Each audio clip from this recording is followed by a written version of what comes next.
आप सभी का नमस्कार। आज हम देखेंगे अधिक पद वाले बहुपद का एक पदी बहुपद से भाग कैसे किया जाता है।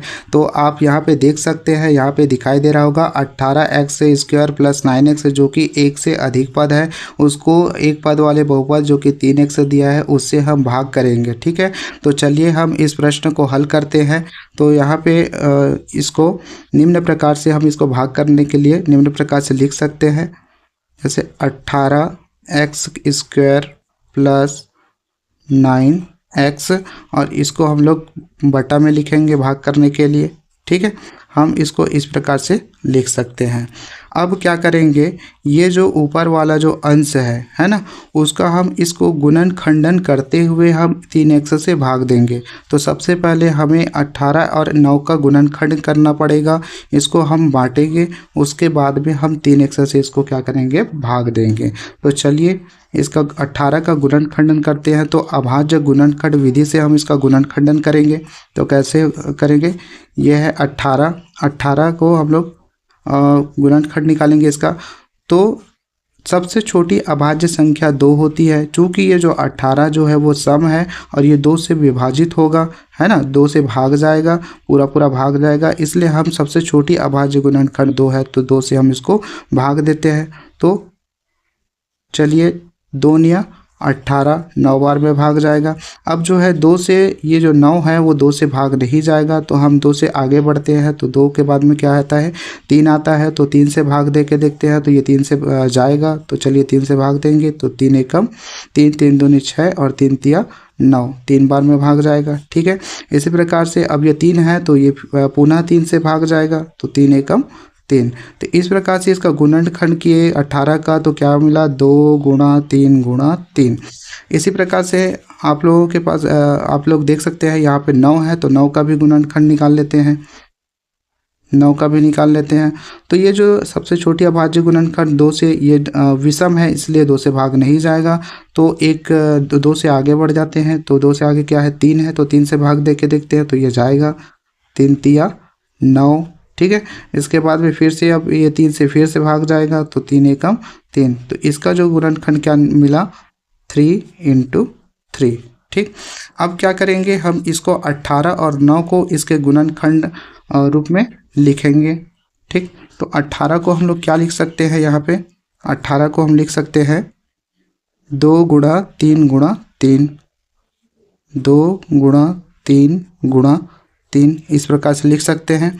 और यहाँ पे x है, x का घात 2 है, मतलब क्या है, x 2 बार है, तो इसको 2 बार लिख लेते हैं। ठीक है, x गुणा x 2 बार लिख लेते हैं।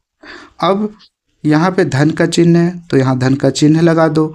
अब 9 का गुणनखंड निकाले हैं, चूँकि 3 गुणा 3, तो 9 को हम इसको गुणनखंडन करेंगे तो क्या हो जाएगा, 3 गुणा 3, और ये x है तो यह हो जाएगा x। ठीक, और नीचे क्या है, नीचे है 3x। अब अगला हम क्या करेंगे, हम उभयनिष्ठ निकालेंगे, कॉमन निकालेंगे। तो उभयनिष्ठ क्या चीज़ होती है, तो यहाँ पे देख सकते हैं ये जो पहला ये जो पद दिखाई दे रहा है और धन के बाद में एक पद यहाँ पे दिखाई दे रहा है, तो हम उन अंकों को या उन चर राशियों को हम दोनों पदों से बाहर निकालेंगे जो कि इस वाला पद में भी विद्यमान हो और इस वाला पद में भी विद्यमान हो। तो दोनों में जो विद्यमान होगा तो उसको हम जोड़ी बनाते हुए हम उसको बाहर निकालेंगे। तो आप देख सकते हैं यहाँ पे इस वाला पद में अगर लेता हूँ देखता हूँ तो यहाँ पे 3 दिखाई दे रहा है, यहाँ भी ये 3 दिखाई दे रहा है, यहाँ पे एक 3 है तो यहाँ भी एक 3 है, यहाँ पे x है तो यहाँ पे x है, तो इसका हम जोड़ी बनाते हुए हम निकाल सकते हैं। तो यहाँ पे एक 3 को निकाल लेते हैं, ये जो 3 है, ठीक, ये 3 का जोड़ी बन सकता है, ये जो 3 का जोड़ी बन सकता है। ठीक है, इसी प्रकार से मैं x का जोड़ी बना सकता हूँ। ठीक है, मैं इसको समझाने के लिए मैं राउंड कर रहा हूँ, आप लोगों को राउंड नहीं करना है। ठीक है, 3 निकल जाएगा, एक जोड़ा 3 निकल जाएगा। ठीक, यहाँ से फिर एक 3 और निकल जाएगा, है ना। इसी प्रकार से x का एक जोड़ा निकल जाएगा। ठीक, अब जो बचा है उसको हम लोग ब्रैकेट में लिखेंगे, कोष्टक लगा देते हैं, और जो बचा हुआ है उसको लिखेंगे। तो यहाँ पे क्या बचा है, 2x बचा है, ये हो जाएगा 2x, और धन का चिन्ह है तो धन का चिन्ह। ठीक, यहाँ पे सभी उभयनिष्ठ निकल गया, तो यहाँ पे कुछ नहीं बचा है। इसका मतलब हम क्या मान के चलते हैं, यहाँ पे 1 बचा हुआ है और नीचे 3x, नीचे जो है वो 3x है। ठीक है, अब आगे यहाँ पे देख सकते हैं ये जो 3 है और यहाँ पे 3, ये जो हम यहाँ पे भाग कर रहे हैं, तो ये 3 जो है 3 को 3 से भाग जा सकता है। ठीक है, ये जो 3 है 3 से हम लोग इसको भाग दे सकते हैं, तो 3 एकम 3, 3 एकम 3, 1 3 कट जाता है।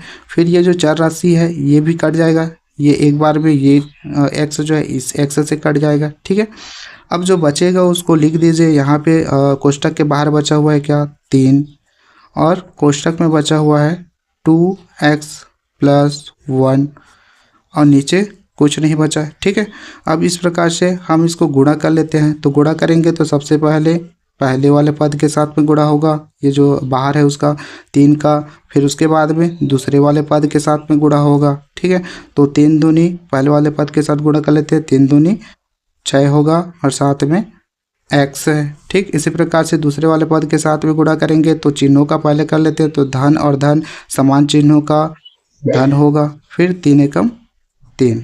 ठीक है, इस प्रकार से हम इसको सॉल्व कर सकते हैं। ये आंसर हमारा